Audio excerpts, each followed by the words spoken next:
Alrighty, welcome back to the channel, everybody. Hope you all are doing wonderful today. And today got another video for you all. We're at City Lake and Chuck Moorhead Park in Albemarle, North Carolina.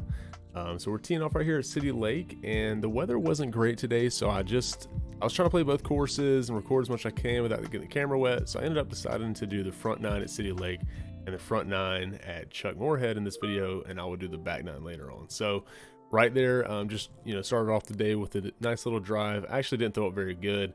It was I believe like a 350 foot uphill par 3, and being the first shot of the day, I'm a little sore. I left it pretty significantly short. I threw in and then I choked a par putt, so I ended up bogeying it. Then hole 2 there, sort of similar, throw a buzz. Didn't throw it too bad, just hit kind of early, and then just kind of tossed my way around into another bogey here, which is unfortunate. Definitely feel like the first 2 holes are very birdieable, but this is the first time I've ever played this course, so I'm just trying to feel it out and just do the best I can. So going into hole 3 here, I actually couldn't find the long pad, so I'm playing the short pad on here. Of course, after I drove, I realized it was literally right behind me, but whatever. So not a bad little hole here. It does have this big, pretty significant drop off. So I'm down there a little bit. Gave the putt a decent effort, and just missed it. Nothing else to really say there, but the putt has been feeling really good lately. I've been sinking some putts that have just been feeling really good. You know how it goes. Anyways, stepping up to hole number 4 here, and definitely this course allows for quite a bit of forehands, which is obviously good for me. I'm throwing the servo, one of my favorite discs at the moment. Absolutely loving throwing kind of the left to right shot shape here. This course is pretty wooded. There's a couple open holes, but a lot that are very wooded, so ended up being a little bit short there. Finished up the best I could, ended up parring that one. So stepping up to the next hole here. It says 334. Honestly, I feel like it played quite a bit longer. I'm usually throwing that boss at least 350, 370 if I'm really getting a hold of it, throwing about 400. So still had quite a bit to go. Ended up just tossing up, playing for the par, since there was a little bit of a back, a little bit of a drop off right there. Then going into hole 6, I thought hole 6 and 7 were really cool. They both play basically the exact same 7, just a little bit tighter and a little bit longer. So just throwing a forehand up there, trying to get a little bit left to right. Didn't quite get the servo to do what I wanted right there, but I still had a very good look for a birdie here.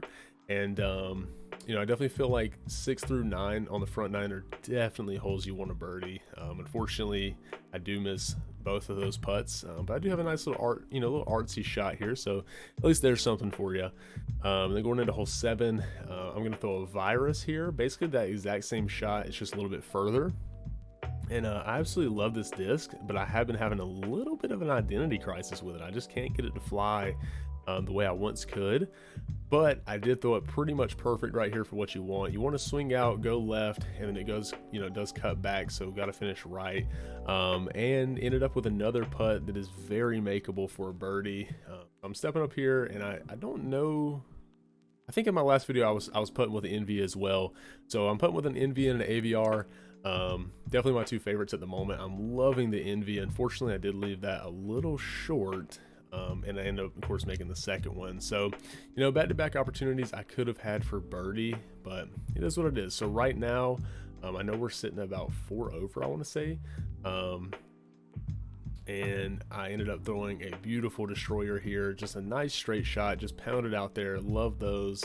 Love the way that this feels at the moment. And I'm going to throw it again here on hole 9. Right here, you can actually see the rain picking up a bit. So a similar shot, just going to go ahead and rip the destroyer out there. I know I can get, 300 pretty consistently with it. So anything that's remotely that distance, I'm throwing it and cutting back. And I ended up finishing with 2 birdies there.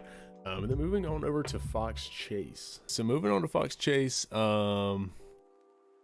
this is a pretty intimidating course. I'm not going to lie. It's a very hard course. It's very challenging. As I'm watching back, I definitely think that sort of got in my head a little bit, but anyways, let's get into the action. So right here on the first hole, it's a pretty simple forehand hole. We're playing the blue pads, of course, the long pads, I guess you could say.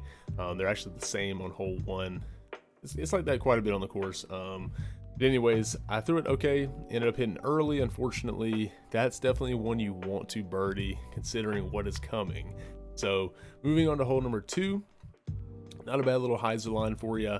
I definitely learned a lot about this selection on this day because I feel like I just continuously sort of picked the disc that I'm happy, I'm comfortable with, but I could have picked it better. This one's definitely one of those types of shots because of the way it does cut back. So I'm throwing a Prodigy M2. I don't throw it that bad. I missed my line a little bit, and unfortunately I did hit an early tree. If I don't hit that tree, I'm probably in a much better spot, but either way, I'm still looking at a decent shot until I just absolutely shank it. Probably the worst shot I had all day. I don't know where that came from. That had me really frustrated. I'm not gonna lie. So then I kind of threw the envy just to see what I should have done, make sure I'm still capable of doing it. So basically gonna lay up here. The basket's right next to me, so it wasn't right next to the camera, so it wasn't a bad run, but obviously did not go in.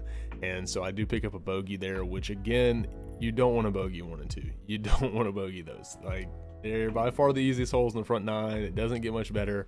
And then going into hole 3, I would say another instance of I just didn't pick the right disc. I should have definitely threw the boss here, because the boss is the only disc in my bag that I can throw far enough to have a chance at even seeing the basket on this hole. The destroyer, I just can't quite throw far enough to get. There's basically an opening and then there's the basket on the left side, but the reason I threw it was because I thought I could get it there. That's actually me picking up the Firebird I had left on the previous hole. Anyways, I didn't throw it poorly. I just don't have enough on that disc right now to get it to where I needed it to be. So I'm a good 150 or so away from the basket in the trees. Not much of a shot there for anything. So I ended up having to lay up and then put it under the basket, and then I ended up taking a bogey. So we're stepping up to this beast of a par 3, 500-foot par 3. Definitely plays all of that, I would say. It's an absolute beast of a hole. And you can see not only do you have to throw 400 before you're even close, you also have to try to get through that gap right there where those trees are. So not an easy hole at all. And I was very happy with this drive because I felt like it could have gone a lot of ways, and I threw it really well. It did catch those trees. If it didn't catch those trees and it was a little lower, I definitely could have had a better look for the birdie, but I will take a par on this hole all day long, honestly. So moving to hole number 5, and we're sitting at a 2 over right now, I believe. And so I throw an NV down there. I didn't throw it too bad. You could hardly see, there is water on this hole behind the hole, so it definitely can come into play because it's not a super long shot. I would definitely put this with 1 and 2, and this hole you really want to birdie because it doesn't get much easier. It really just gets a lot harder. So unfortunately I missed my putt there, and I do take a par. Now moving into hole 6 again. Disc selection. I threw a virus here. I don't regret throwing the virus. I mean, this is the type of disc that if I throw the shot I know I can throw, I can get it there. I can get that distance. I just didn't throw that shot. I just threw it poorly. I've been turning the disc over a lot, as I've mentioned previously. So I should have threw the servo just because it would have been a lot more consistent. And again, another thing to take away from this round is understanding when you can reasonably birdie and when you just can't, and you should go for the par. And there's a lot of holes in this course I need to just go for the par. Here, have another little artsy shot for you. You can't really see what's going on, but that grass looks nice. Those putts do not. Anyways, moving on to hole 7. At this point, I think we're 3 over or so. So it's okay. It could be a lot better. And that's the thing. Like, while I was playing the course, I was feeling pretty intimidated. I was definitely feeling the course, And now I'm looking back, I'm like, you know what? I could do a lot better. I just got to breathe, relax, and just make my shots. So this hole right here, I believe, was a par 4. It's basically up to the right here and then straight down this pathway. I don't know what I'm doing with the camera there.